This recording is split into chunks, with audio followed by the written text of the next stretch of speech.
अत्र समुपस्थिताः सन्ति। अस्माकं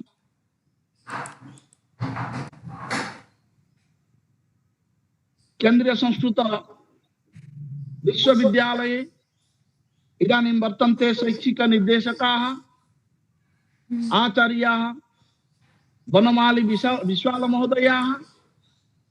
ते वैयाकरणाः अपि सन्ति, साहित्यिकाः, विशिष्ट कवयः, महाकवयः। अतः तेषामपि विशिष्ट व्याख्यानं वयं शृणुमः। ते विशिष्ट वक्तारः सन्ति। अतः तेषां कृते अपि अहं बलवत् आधमन्य प्रकटिपूर्वकं स्वागतं सुस्वागतं विनिवेदयामि अस्माकं साहित्य विभाग पक्षतः श्री सदाशिव परिसरस्य।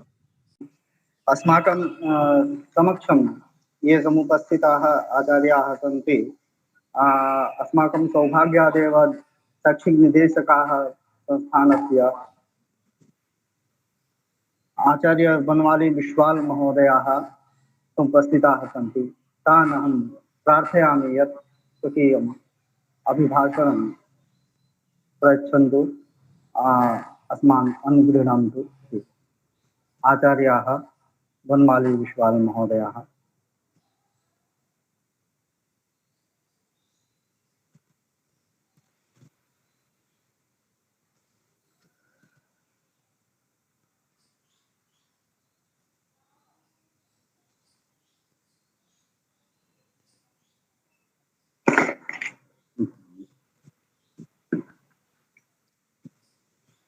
नीलाचल निवासाय नित्याय परमात्मने बलभद्र सुभद्राभ्यां जगन्नाथाय ते नमः। नमः सर्वेभ्यः। केंद्रीय संस्कृत विश्वविद्यालयस्य श्री सदाशिव परिसरेण समायोजितायाम् अंतर्जालीयायां राष्ट्रीय संगोष्ठ्यां समापन सत्रे अणुप्रणाल्या संयुक्तानां समेषां हार्दं स्वागतम् अभिनन्दनम्। विशिष्यास्य संपूर्ति सत्रस्य सत्राध्यक्षाः केंद्रीय संस्कृत विश्वविद्यालयस्य श्री सदाशिव परिसरस्य साहित्य विभागाध्यक्षाः सुहृदः प्रोफेसर सूर्यमणि रथ महोदयाः, समन्वयकाः, संचालकाश्च संचालकाः इदानीम् अपरे सन्ति। अत्र संयोजकाः इति वक्तव्यं। डॉक्टर धर्मेंद्र कुमार सिंहदेव महोदयाः। अस्य परिसरस्य साहित्य विभागस्य अन्ये सर्वे आचार्याः, प्रोफेसर उदयनाथ झा महोदयाः, डॉक्टर सुशांत कुमार राज महोदयाः, डॉक्टर नवीन कुमार प्रधान महोदयाः, डॉक्टर राघवेंद्र पाठक महोदयाः तथा अन्य विभागीयाः सर्वे आचार्याः, प्राध्यापकाः, छात्राः, शोधछात्राश्च। अस्य राष्ट्रीय शोध सम्मेलनस्य केन्द्रीयः विषयः वर्तते समकालिक संस्कृतस्य नवा दिशः। संस्कृतम् इत्युक्ते भाषा, साहित्यं, शास्त्रं सर्वं तत्र अंतर्भवति। एवं विषयोऽयं व्यापको वर्तते। अतः सर्वं विषयं व्याख्यातुं न शक्यते, या सर्वे विषयाः व्याख्यातुं न शक्यन्ते, किन्तु समयानुगुणं यथाशक्यं यथामति च किञ्चित् निवेद्यते। यथा मया इदानीम् उक्तं, संस्कृतं नाम केवलं भाषा नास्ति, केवलं शास्त्रं नास्ति, केवलं साहित्यं नास्ति। वस्तुतः संस्कृतं नाम भाषा, शास्त्र, साहित्यादीनां किमपि समुदितं रूपं वर्तते। डॉक्टर नारायणदासेन साहित्यमधिकृत्य याः नवाः दिशः भवन्ति तद्विषये चर्चा कृता। मया तु समग्रस्य संस्कृतस्य, यतो हि विषय वर्तते समकालिक संस्कृतं न संस्कृत साहित्यं। तो समग्रस्य संस्कृतस्य काश्चन नवाः सम्भावनाः, नवाः दिशः काः भवन्ति तद्विषये किञ्चित् संक्षिप्य एव प्रस्तौमि। संस्कृतं नाम दैवीवाग् अन्वाख्याता महर्षिभिः इत्येतादृशीषु सूक्तिषु देवभाषा सुरभाषादि प्रयोगेण अस्याः भाषायाः श्रेष्ठत्वं प्रतिपादितं वर्तते। वस्तुतः समकालिकसंस्कृतस्य नवा दिशः नवीना राष्ट्रीय शिक्षा नीति, नेशनल एजुकेशन पॉलिसी 2020 अग्रिमेषु वर्षेषु निर्धारयिष्यति। यतोहि तत्र 4.17, 4.27 तथा 22.115 इत्येतेषु अनुच्छेदेषु भारतीय विद्या परंपरा उपरि, विशिष्य संस्कृत विद्या परंपरा उपरि बलं दीयते। प्रायशः अग्रिमे सत्रे वा वयम् अस्माकं विश्वविद्यालये राष्ट्रीय शिक्षानीतिम् अङ्गीकुर्मः। तत्र च व्यावसायिक वृत्तिमूलक प्रशिक्षणाय महत्त्वं प्रदास्यते। तद्विषये वयं प्रसङ्गान्तरे चर्चिष्यामः। इदानीं संस्कृतस्य यद् आधुनिकं वैज्ञानिकं च स्वरूपं तद्विषये विचारयिष्यामः। वस्तुतः तदेव स्वरूपं समकालिकसंस्कृताय नवाः दिशः प्रददाति तथा प्रदास्यत्यपि। आदौ तावत् भाषारूपसंस्कृतविषये किञ्चित् विचारणीयम्। तत्र च नवा दिशः काः भवितुम् अर्हन्ति इति विचारणीयम्। भाषा नाम भाष्यते इति भाषा। भावाभिव्यक्तये प्रयुक्तानां सार्थकशब्दानां समष्टिरेव भाषा इति भाषावैज्ञानिकाः मन्यन्ते। अनुभवग्रहणस्य, ग्रहीतानुभवानां प्रकटनस्य च माध्यमो भाषा एव भवति। भाषाशास्त्रस्य नियमानुसारं लोकव्यवहार प्रयोजनं विना, संप्रेषण माध्यमरूप प्रयोजनं विना जगति कस्यापि भाषायाः उत्पत्तिरेव न सम्भवति।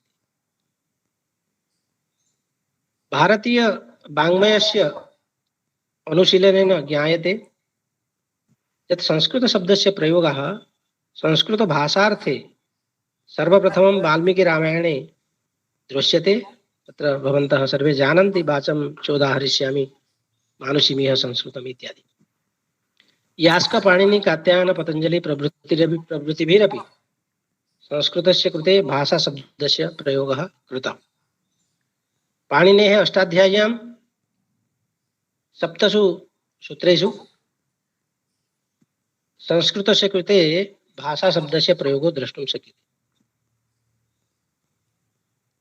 अष्टाध्यायी केवलं भाषायाः विवेचनं नैव प्रस्तौति, अपि तु संस्कृतभाषायाः विभजनं करोति। व्याकरणं विना भाषा व्यवस्थिता, नियन्त्रिता च न भवति। अतोऽस्ति भाषा व्याकरणयोः कश्चन महान् सम्बन्धः। व्याकरणं नाम भाषाप्रयोगस्य किञ्चित् वेगमानकं वर्तते, अर्थात् स्पीडोमीटर इति यद् उच्यते। भाषायाः कृते व्याकरणस्य आवश्यकता भवति, न तु व्याकरणस्य कृते भाषायाः। व्याकरणज्ञानं विनापि भाषायाः प्रयोगः सम्भवति। कश्चन बालो जो व्याकरणं न जानाति स भाषायाः प्रयोगं करोति। महाभाष्येऽपि उक्तं पतञ्जलिना यद् अष्टाध्यायी ज्ञानं विना जनाः संस्कृतेन सम्भाषणं कुर्वन्ति स्म। यदि तर्हि शिष्टाः शब्देषु प्रमाणं किम् अष्टाध्याय्या क्रियते इति उक्तिः तत्र प्रसिद्ध्यते। क्षेत्रविशेषेषु प्रयुक्ता प्रान्तीया भाषा राष्ट्रभाषा भवितुं न शक्नोति। केवलं संस्कृतम् एका एतादृशी भाषा वर्तते या भारतस्य राष्ट्रभाषा भवितुं सर्वथा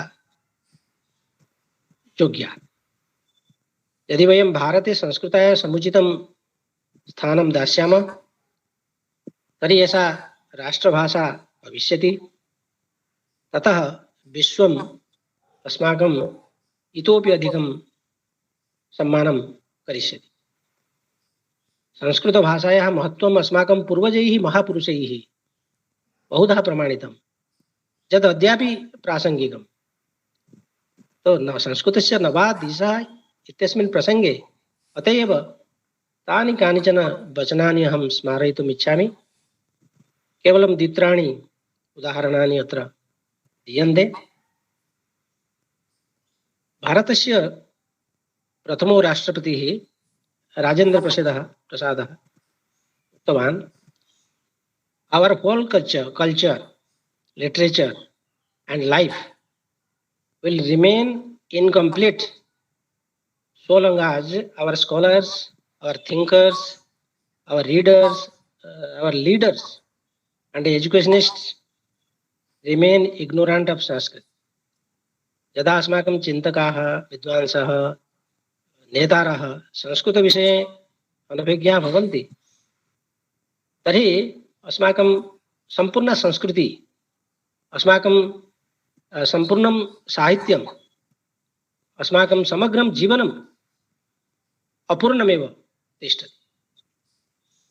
वस्तुतः संस्कृतं केवलं भाषा नास्ति, तत्र स्वयं भारतमेव निवसति। स्वामिनो अरविन्दस्य मतानुसारं Sanskrit is the key to the heart and intimate sense of our culture, through which we can establish vivid continuity between the still living power of our past and the uncreated power of our future. Sanskrit भाषायां सांप्रदायिकता न वर्तते, यतोहि एषा भाषा न कस्यापि प्रदेशस्य, धर्मस्य, जातेः वा भाषा वर्तते। अब संस्कृतं क्लिष्टभाषा इति कश्चन आक्षेपः समय समय भवति। वस्तुतः ता एव भाषा क्लिष्टा भवन्ति यासाम् अवबोधे क्लेशो भवति। भारतीयानां कृते संस्कृतं क्लिष्टं भवितुं नार्हति। भारतीयभाषासु प्रायः संस्कृतस्य तत्समशब्दाः, तद्भवशब्दाश्च प्रयुज्यन्ते। न केवलम् आर्यभाषासु किन्तु द्रविडभाषास्वपि संस्कृतशब्दानाम् आधिक्यं वर्तते। सप्तभागेषु यः तामिल बृहत्कोशः प्रकाशितः अस्ति तत्र 40,000 संस्कृतशब्दाः वर्तन्ते। बी राघवन महोदयः वदति, it is possible to speak sentences made up wholly of Sanskrit words and be understood in Tamil. एवमेव संस्कृतस्य आधुनिकं स्वरूपमपि विचारणीयम्। चिरपुरातनी अपि इयं भाषा नित्य नूतना वर्तते। ऋग्वेदस्य उषःसूक्तस्य अयं मन्त्रः अस्याः अपि भाषायाः प्रसङ्गे सुसङ्गतं वर्तते। पुराणी देवी युवती पुरन्ध्री। अस्याः भाषायाः पुरातनस्वरूपविषये न किमपि वक्तव्यम्, परन्तु एतस्याः नित्यनूतनत्वप्रसङ्गे किमपि वक्तव्यमेव। संस्कृतभाषायाः सामग्रिकं स्वरूपम् अनुशीलयामश्चेत् तर्हि पश्यामः यद् वैदिककालात् प्रयुक्तायाम् अस्यां भाषायाम् इदानीं प्रभूतम् अभिनवसाहित्यं विरच्यते। नैकानि उदाहरणानि डॉक्टर दास महोदयेन इदानीं प्रस्तुतानि। 1866 तमात् ख्रीष्टाब्दात् आरभ्य अद्याप नैकाः पत्रपत्रिकाः प्रकाश्यन्ते। काशी विद्या सुधानिधि अथवा पंडित पत्रिका, सा पत्रिका संस्कृतस्य प्रथमा नियमिता पत्रिका आसीदिति स्वीक्रियते। ततः आरभ्य 300 पत्रपत्रिकाः संस्कृते प्रकाशिताः अद्यापि प्रकाश्यन्ते। यथा कथा सरितः चर्चा डॉक्टर नारायणदासेन कृता, पद्यबंधा पत्रिका डॉक्टर धर्मेन्द्र कुमार सिंहदेवेन सम्पाद्यते, यत्र अहं प्रधान सम्पादकोऽस्मि। अद्यतनयुगं सङ्गणकयुगं, तत्र नवः दिशः कः इति वक्तव्यम्। अतएव केचन पक्षाः मया अत्र चर्च्यन्ते। सङ्गणकं संस्कृतं च इत्येव प्रसङ्गः अद्य महत्वपूर्णः वर्तते। संस्कृतभाषा तथा पाणिनेः व्याकरणशास्त्रं च सङ्गणकविज्ञानम् उपकर्तुं शक्नुतः। अष्टाध्यायी सङ्गणकाय प्राकृतिकीं भाषां दातुं समर्था अस्ति। प्राकृतिकी भाषा, नेचुरल लैंग्वेज। महर्षेः पाणिनेः समयः ईशापूर्व 4th शताब्दात् 6ठ शताब्दं यावत् मन्यते। तो अद्यतनात् कालात्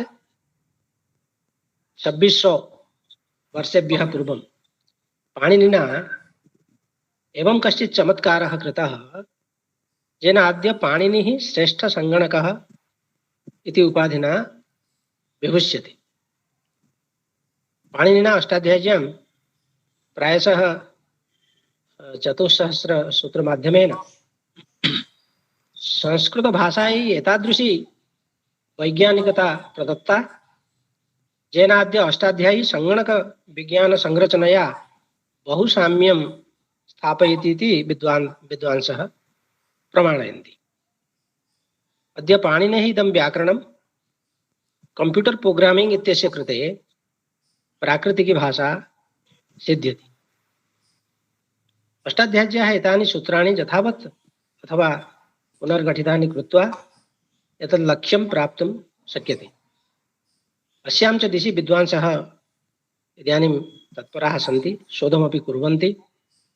यद्यपि पाणिनीयव्याकरणस्य वैज्ञानिकतारूपतथ्येन वयं पूर्वपरिचिताः आस्म, तथापि सङ्गणकस्य कृते अस्य प्राकृतिकी भाषात्वक्षमता विषये वयं तदैव ज्ञातवन्तः यदा संस्कृतं सङ्गणकस्य कृते उपयुक्ततमा भाषा इति तथ्यं समक्षम् आगतम्। अस्य तथ्यस्य पृष्ठभूमौ पाणिनीयं व्याकरणमेव आसीदिति निसन्देहं वक्तुं शक्यते। न केवलं सङ्गणकविज्ञानस्य, किन्तु समेषाम् आधुनिकविज्ञानानां सत्ता संस्कृतवाङ्मये द्रष्टुं शक्यते। अत्र तु केवलं दिङ्मात्रम् उदाह्रियते।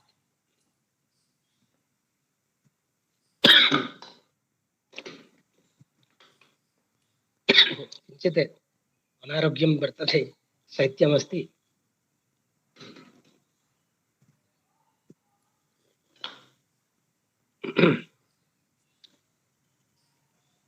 तर्हि बहु न वक्तव्यं, विषयस्तु व्यापकः अस्ति, वक्तुं शक्यते, बहु किमपि वक्तुं शक्यते। भारतीयपरम्परानुसारं ज्ञानं स्थूलरूपेण त्रिधा विभज्यते: ज्ञानं, विज्ञानं, संज्ञानं च। सांख्ययोग न्याय वैशेषिकादि दार्शनिक विषयाणां ज्ञाने अंतर्भावः भवति।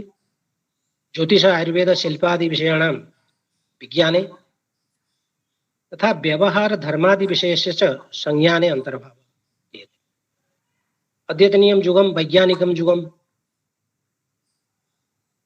विज्ञानं मानवजीवनं प्रभावयति।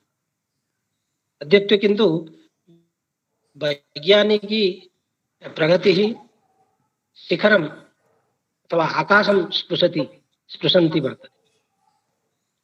विज्ञानबलेन मानवः यन्त्रमानवं रोबोटम् अपि निर्माति। अस्माकं प्राचीनाः आचार्याः सर्वविधं विज्ञानं जानन्ति स्म। आधुनिकतम वैज्ञानिक आविष्काराणाम् उद्भावन प्रसंगे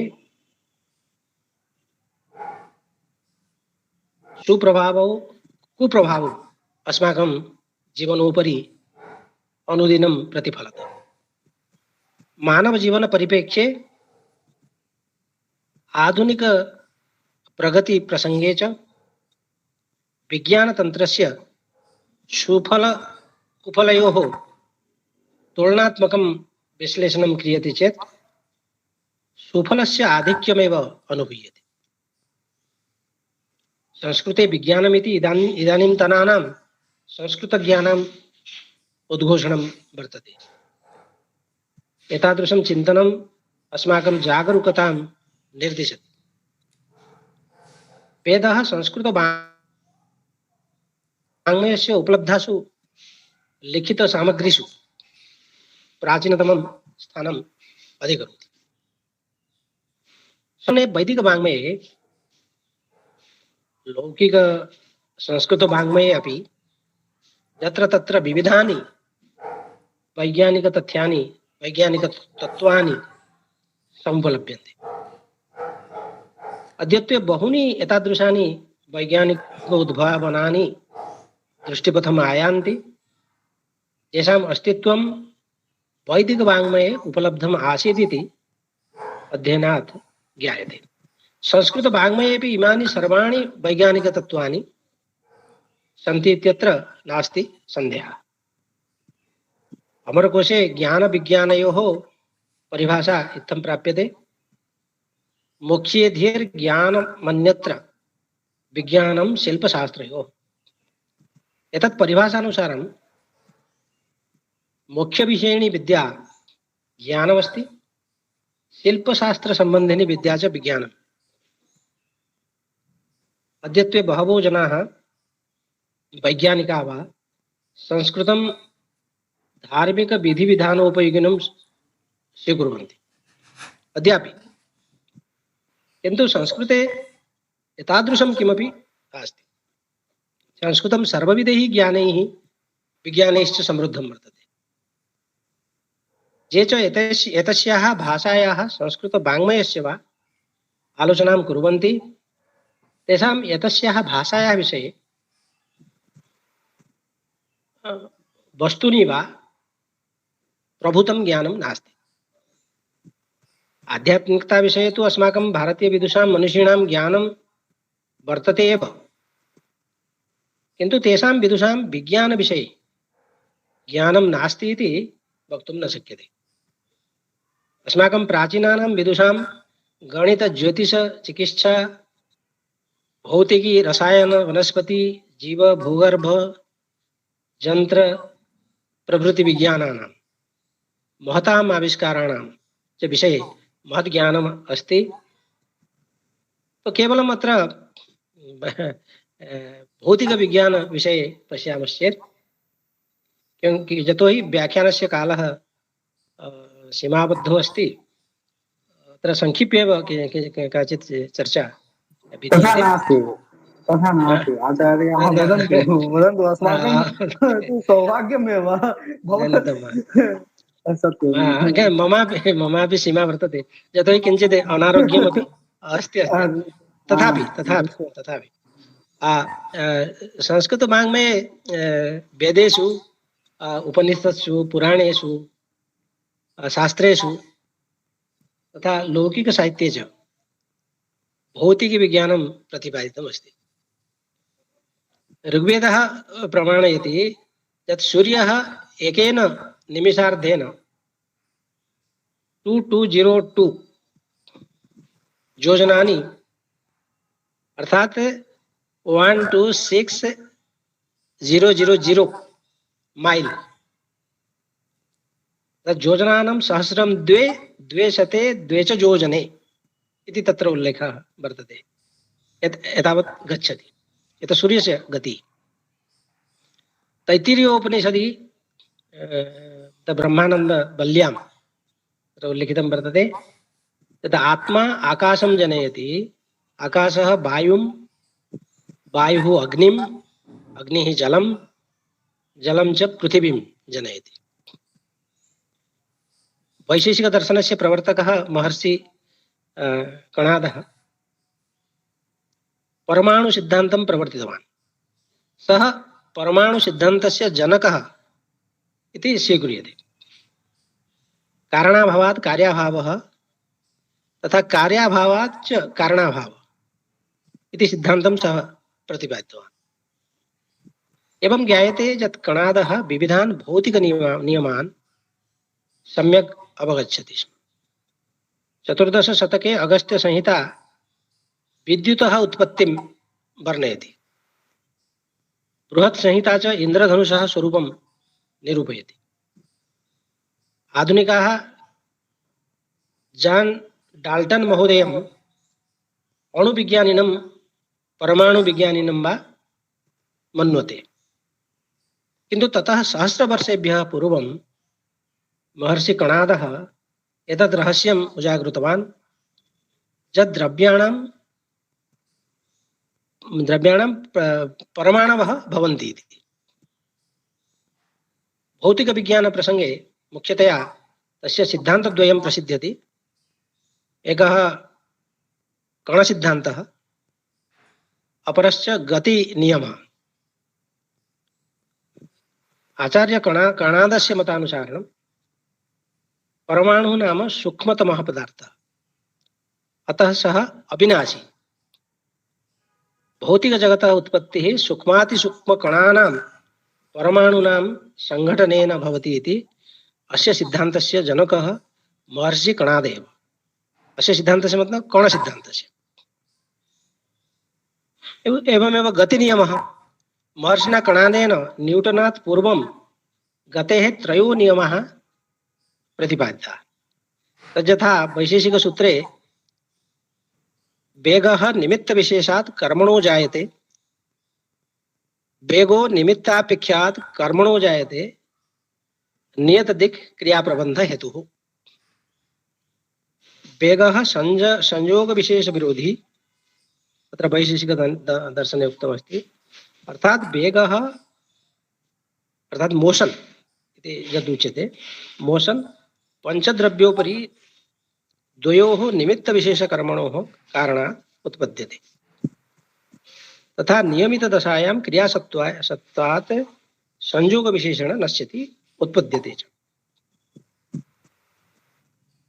न्यूटनेन ऐदं प्राथम्येन गुरुत्वाकर्षण सिद्धान्तः प्रतिपादितः इति लोके श्रूयते। इंग्लैंड देशीयः न्यूटन महाशयः 1687 तमे वर्षे स्वरचिते प्रिंसिपियो मैथमेटिका इत्यस्मिन् ग्रन्थे गुरुत्वाकर्षण सिद्धान्तम् ऐदं प्राथम्येन प्रतिपादयमास इति प्रबुद्ध समाजे प्रसिद्धिः वर्तते। तस्य लक्षणं तेन एवं प्रतिपादितम्।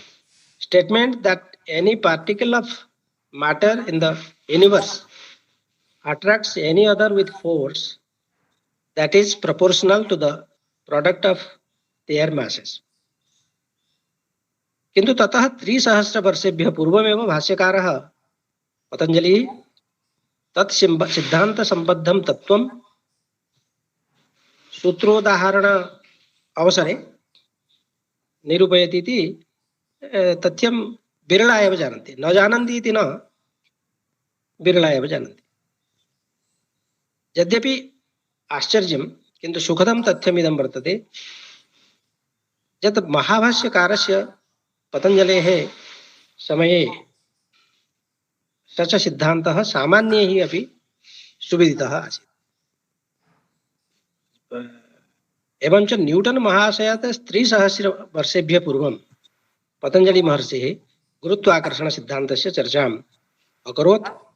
तत्र स्थाने अन्तरतमः इति सूत्रे सः लिखति तत्र यथा तत्र अचेतनानां दृष्टान्ते भाष्यकारः गुरुत्वाकर्षण सिद्धान्तं प्रतिपादयति। यथा अचेतनस्यपि तथा लोष्टः क्षिप्तो वायुवेगं गत्वा नैव तिर्यग्गच्छति नोर्ध्वम् आरोहति पृथिवी विकारः पृथिवीमेव गच्छति आन्तर्यतः इति। एवमेव पतंजलिः भौतिकविज्ञानमपि उपदिशति इति वक्तुं शक्यते। तत्र रसायनविज्ञानम् अस्माकं संस्कृतवाङ्मये रसायनविज्ञानं सुष्ठु निरूपितं वर्तते। रसायनविज्ञानस्य रसशास्त्रं रसविद्या रसवादश्चेति नामान्तराणि भवन्ति। रसायनविकासस्य ऐतिह्यं वस्तुतः सभ्यतायाः विकासस्य इतिहासो वर्तते। रसायनविज्ञानक्षेत्रे नैकेषाम् आचार्याणां महद्योगदानं वर्तते। प्राचीनायां भारतीय सभ्यतायां धातु कर्म वर्णादीनां ज्ञानं प्राचीनमिति भारतीयाः वैज्ञानिकाः समीचीनतया जानन्ति स्म। ऋग्वेदे सोमरसस्य उल्लेखनं वर्तते। वेदेषु रसायनविज्ञानसम्बद्धानि कानिचन महत्त्वपूर्णानि तथ्यानि उपलभ्यन्ते। सर्वेषु वेदेषु जलस्य महत्त्वं, जलस्य गुणाः, जलस्य भेदाः, जलस्य सृष्टिः, विविधाः धातवः, तन्मिश्रणं, लवण जल रत्नानां च औषधिरूपेण प्रयोगः सम्यक्तया तत्र प्राप्यते। एवं पृथक्तया अथर्ववेदे कीदृशं वर्तते, ऋग्वेदे कीदृशं वर्तते इति तत्र मया कश्चन संग्रहः कृतः, परन्तु समयः भवति। इदानीं केवलं सूत्ररूपेण किञ्चित् उच्यते। अस्माकं प्राचीनशास्त्राणि खगोलविज्ञानं सुष्ठु वर्णयन्ति। वैदिकवाङ्मयं विशिष्य तैत्तिरीय आरण्यकं तथा तैत्तिरीय संहिता च सूर्यं जगतः आधारं स्वीकरोति। खगोलविज्ञानस्य प्रमाणं वेदेषु उपलभ्यते। आर्यभट्टः प्रतिपादितवान् यत् पृथिवी स्वकीयेषु अक्षेषु भ्रमति। आर्यभट्टस्य गोलपादे स वदति अनुलोमगतेर्नौस्थः पश्यत्यचलं विलोमगं यद्वत् अचलानि भानि तद्वत् समपश्चिम गानि लंकायाम्। एवं तस्य मतानुसारेण पृथिवी स्वकीय अक्षेषु भ्रमति। सः सूर्योपराग रहस्यं चंद्रोपराग रहस्यं च तत्र वर्णयति। छादयति शशि सूर्यं शशिनं महति च बुच्छाया इत्यादि। एवं गणितविषये किं वक्तव्यं, वैदिकं गणितं तत्र प्रसिद्ध्यति। आर्यभट्टादयः नैके गणितज्ञाः, भास्कराचार्यादयः नैके गणितज्ञाः प्रसिद्धाः अभवन्। आर्यभट्टः गणिते शून्यं तथा दशमिलपद्धतिम् उद्भावितवान्। तेन आसन्न वृत्तपरिणामस्य भाल्यो पाई इत्यस्य कल्पना तेन कृता वर्तते। बहु अधिकं न वक्तव्यं। तत्सर्व विज्ञानविषये इदानीं वक्तुं न शक्यते। वनस्पतिविज्ञान यदा महाभारतस्य वनस्पतिविज्ञानं शान्तिपर्वणि वनस्पतिविज्ञानं सुष्ठु प्रतिपादितं वर्तते। वराहमिहिरः बृहत्संहितायां वदति कृषकः शिशिरे अजातशाखान्, हिमागमे जातशाखान्, वर्षागमे शुष्कन्धान् वृक्षान् प्ररोपयेत्। आचार्यः पराशरः वृक्षायुर्वेदे वृक्षाणां चतुरः प्रकारान् निर्दिशति। तत्र यथा वनस्पतिं, ध्रुवं, लतां, गुल्मम्। एवं तत्र च विविध वृक्षरोगान् अपि वृक्षरोगान् तस्य चिकित्साविधिमपि तत्र सः निर्दिशति। एवमेव पर्यावरणविज्ञानविषये न वक्तव्यं। तत्र नैके शोधप्रबन्धाः लिखिताः, नैकानि पुस्तकानि प्रकाशितानि। जीवविज्ञानमपि संस्कृते यथा वनस्पतीनां तथा पशुपक्षी तिरश्चामपि प्राणिनां पर्यावरणसन्तुलने विशिष्टा भूमिका वर्तते इति तत्र उल्लेखः वर्तते। श्रीमद्भागवतं जीव विज्ञानं निरूपयन् जीवान् अजीवेषु श्रेष्ठान् स्वीकरोति। तत्र स्थलचर जलचर प्राणिनां विषये सरीसृप कीटपतंगादि विषये च उल्लेखः प्राप्यते। स्थलचर प्राणिष्वपि गृहपालित वन्य वन्याख्य उभयविध पशूनाम् उल्लेखः तत्र गीतायां द्रष्टुं शक्यते। गीतायामपि बहुवर्णनं वर्तते जीवविज्ञानस्य। तत्र स्वयं श्रीकृष्णः आत्मानं पशुषु सिंहम्, अश्वेषु उच्चैश्रवसम्, हस्तीषु ऐरावतम् एवं वर्णयति। एवमेव अन्येषां सर्वेषाम् आधुनिकविज्ञानानां चर्चा प्राचीने संस्कृतवाङ्मये वर्तते। आयुर्विज्ञानस्य योगविद्यायाश्च सर्वोत्कृष्टमुदाहरणं संस्कृते उपलभ्यते। तद्यथा षष्ठशताब्दीये दानवराजस्य मयमते वास्तुशास्त्रं निर्दिष्टमस्ति। बौधायनस्य शूल्यसूत्रं भारतीयं ज्यामितिशास्त्रम् उपदिशति, यत्र सः चतुरसं त्रिभुजं वर्णयति। कृषिपराशरः कृषिविज्ञानम् उपदिशति। ऐतरेयब्राह्मणः भूगोलविज्ञानं वर्णयति। आचार्यः कपिलः भूगर्भविज्ञानं प्रवर्तयति। भरद्वाजमुनिः विमानशास्त्रं विमानविज्ञानम् उपदिशति। जन्त्रार्णवं शताब्दीयः ग्रन्थः अभियन्त्रविज्ञानं शिक्षयति। स्मृतिग्रन्थाः धर्मशास्त्रम् उपदिशन्ति। कौटिल्यस्य अर्थशास्त्रं राजनीतिविज्ञानम् उपदिशति। वात्स्यायनस्य कामशास्त्रम् उपदिशति। एवं मोक्षशास्त्रम् अस्माकं ये भारतीयदर्शनानि सन्ति मोक्षशास्त्रमपि उपदिशन्ति। तत्सर्वं संस्कृतस्य एताः सर्वाः नवा एव दिशः प्रयच्छन्ति। आधुनिक विज्ञानस्य अनुसन्धानं यद् अद्य क्रियते तत् संस्कृतस्य नवाः दिशः निर्धारयति। एवमेव समकालिक काव्यप्रवृत्तिविषये इदानीं नारायणदासेन कश्चन विचारः प्रस्तुतः। समग्रं समकालिकसाहित्यं यथा प्राचीनसाहित्यं तथैव पद्यसाहित्य, गद्यसाहित्य, नाट्यसाहित्यादि भेदेन विभक्तं दृश्यते। तत्र बह्व्यः नवाः विधाः तत्र इदानीं समाहिताः। तत्र पद्यसाहित्ये महाकाव्यं तु पूर्वमेव आसीत्, परन्तु लघुकाव्य गीतिकाव्यानि पूर्वमासन्। इदानीं लघुकाव्यम् अन्याः अपि विधाः तत्र भवन्ति इति किञ्चित् विचार्य तत्र विरमामि। यथा गद्यसाहित्यम् उपन्यास, लघुकथा, ललित निबन्ध, यात्रावृत्तादि भेदेन विभक्तं।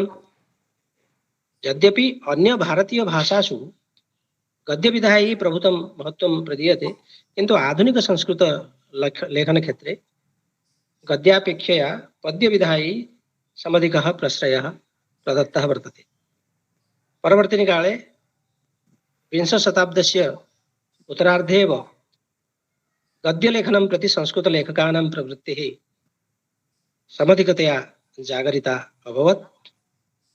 एवं यथा गद्ये मौलिकोपन्यास, लघुकथा, टूपकथा, स्पशकथा, कान्तारकथा, त्रासदकथादि लेखनेषु प्रवृत्तिः निरन्तरं संवर्धिता, तथैव पद्ये अनेक प्रकारक लघुकाव्यलेखन प्रवृत्तिः अनुदिनम् अवर्धत।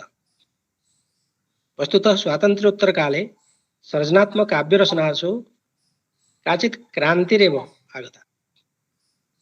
महाकाव्य, लघुकाव्य, नवगीत, रागकाव्य, संगीतिका, लहरी काव्य, विडम्बनात्मक काव्य, शैलीनिबद्ध काव्य, पैरोडी काव्य, प्रतीकात्मक गीतिकाव्य, समस्यापूर्तिपरक काव्य, हास्य व्यंग्यपरक काव्य, एकबिंबात्मक काव्य, लघुबिंब काव्य, आत्मकथापरक काव्य, पत्र काव्य, यात्रा वृत्त, जीवन वृत्त विषयक काव्य समम गीति, गजल, काव्याली, कव्वाली इति यदुच्यते, काव्याल्यादि प्रादेशिक वैदेशिक विधाः अपि संस्कृत भाषायाम् अवतार्य साम्प्रतिक संस्कृत लेखकाः तस्य ग्राह्यक्षमतां समृद्धिं च न केवलं वर्धितवन्तः किन्तु इदानीमपि अनुक्षणम् अनुदिनं वर्धयन्तः सन्ति।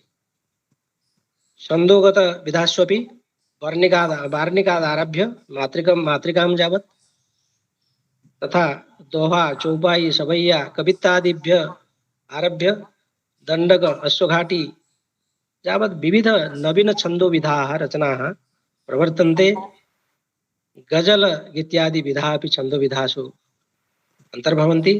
एवं जत्र एकतः संस्कृत लेखकः पारंपरिक काव्य रचनासु अद्यापि संलग्नो दृश्यते, तत्रैव अपरतः सः न केवलं छन्दोमुक्त नव्य काव्य रचनासु किन्तु हाइकू तान्का सदृशीषु जापानी छन्दो विधासु, शिजो सदृशीषु दक्षिण कोरिया छन्दो विधासु तथा सानेट सदृशीषु अंग्रेजी छन्दो विधासु रचनास्वपि प्रयोगात्मक कवितासु प्रवृत्तः दृश्यते। वस्तुतः इयमस्ति समकालिक संस्कृत साहित्यस्य समृद्धा जीवन्ती परंपरा। मया एकं आधुनिकं काव्यशास्त्रं लिखितं काव्यतत्त्व समन्वितरिति। तत्र एतासां सर्वासां विधानां तत्र मया लक्षणं कृतं। नैकत्र तद्विषये व्याख्यानमपि मया प्रदत्तमस्ति, परन्तु अत्र समयाभावात् न चर्च्यते। केवलं परिचयरूपेण तत्र प्रस्तावनातः कानिचन पद्यानि श्रावयित्वा विरमामि। तत्र प्रस्तावनायां मया विधानां परिचयः एवं कारितः अस्ति। पद्ये ख्यातं महाकाव्यं खण्डकाव्यं क्वचित् पुनः शतकं लहरीकाव्यं स्तोत्रकाव्यं तथा गीतम् अद्यत्वे लघुकाव्यानि प्रसिद्धानि भिन्नानि वै कदाचित् वस्तुभेदेन क्वचित् छन्दो दृशा पुनः मुक्त छन्दोपि बन्धोस्ति बन्धाः वैदेशिकाश्चके हाइकू तांका शिजो भेदैः सानेटोपि विशिष्यते। संगीतिका गीतिः ख्याता रागकाव्यं नवं मतं गलज्जला च काव्यालिः स्कन्धहार्य नक्तके बटुकं सूक्तकं चैव प्रचरणं च चैत्रकं फाल्गुनिकं कजर्याख्यं रसिकं दण्डराशकं क्वचिदुत्थापनं गीतं लाङ्गलिकं क्वचित् पुनः दोहा कवित्त चौपाज्यः सबैया चोष्ट्रहारिकं मातृकात् वार्णिकं यावत् अश्वघाटी च दण्डकम् एवं छन्दांसि सर्वाणि पद्ये समाश्रितानि वै। काव्येषु शास्त्रकाव्यानां महत्त्वं चान्यकाव्यवत् सरसमाध्यमेनैव तत्र स्यात् शास्त्रशिक्षणम्। एवं गद्यविधायाम् उपन्यासकाव्ये विशेषतः कथाः बहुविधाः सन्ति। दीर्घलघु स्पशाविधाः टुप्कथा च कथा व्यङ्ग्या ललितात्मकथा पुनः यात्रावृत्तं निबन्धश्च पत्रसाहित्यमेव च जीवनचरितं ख्यातं ख्याता दैनन्दिनी पुनः पत्रकारितया हास्य कणिका विनोदात्मिका। नाट्यविधायां नाट्ये च नाटकं ख्यातं लघुनाटकमेव च नभोरूपकम् एकाङ्की रेडियो नाटकं पुनः मार्गे प्रदर्श्यते यच्च विधिनाटकमुच्यते हास्य नृत्य नाटिके स्तः प्रतीकोद्भट नाटके छायानाटकं मध्यत्वे सर्वथाधुनिकं पुनः अपेरा नाटकं चाद्य लिख्यते विदेशाश्रित अनुदितं च साहित्यं विधास्वन्यतमं मतं गद्यसाहित्यमङ्गत्वं या गद्यसाहित्यसाङ्गत्वं भजति पत्रकारिता। विधाश्चोपविधाश्च जाः प्रान्तीयाः राष्ट्रीयाः पुनः ताश्च सर्वाः सुप्रयुक्ताः साहित्ये संस्कृते नवे रसालंकार छन्दांसि गुणाश्च ऋतयः पुनः यथाविधि प्रयुज्यन्ते कविकर्म विधौ क्वचित् यद्वा तद्वा भवेदत्र काव्यस्य जीवितं पुनः यदभावे न काव्यत्वं तदेव जीवितं मतम्। कस्यचन अपरस्य ध्वनिः अपि आयाति। मया यद् वक्तव्यम् आसीत् तद् उक्तमेव, अतः अधिकं कालम् अगृहीत्वा अत्रैव विरमामि।